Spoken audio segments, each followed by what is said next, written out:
Chocolate TV நம்ம TV. Subscribe பண்ணுங்க, share பண்ணுங்க, லைக் பண்ணுங்க. ஒரு பசுமையான காட்டுல சின்னஞ்சிறிய குருவி ஒன்று வசிச்சு வந்ததாம்.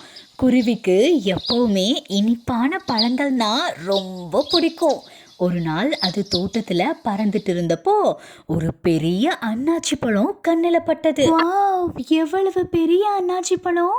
இதை சாப்பிட்டா என் வயிறு நிறைந்து விடும். ஐயோ, இது என்ன இவ்வளோ பெருசா இருக்கு, என்ன செய்வது அப்படின்னு குருவி நினைத்தது.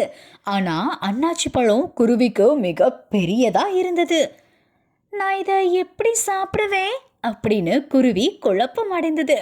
அப்போ பக்கத்துல வந்த சிலந்தி, எறும்புகள், குயில் அப்படின்னு எல்லாரும் குருவிக்கு உதவ வந்தாங்க.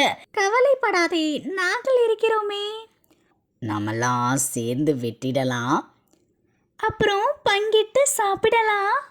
அவங்க எல்லாரும் சேர்ந்து அன்னாச்சி பழத்தை சின்ன சின்ன துண்டுகளா வெட்டி அனைவரும் பங்கிட்டு சாப்பிட்டாங்க.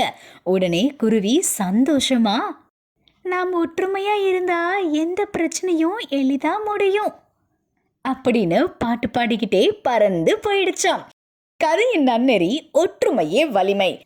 குழந்தைகளே, நீங்க உங்களோட ஃப்ரெண்ட்ஸ் எல்லார்கிட்டையும் ஒற்றுமையா இருங்க. அப்போதான் நீங்க ஸ்ட்ராங்கா இருக்க முடியும்.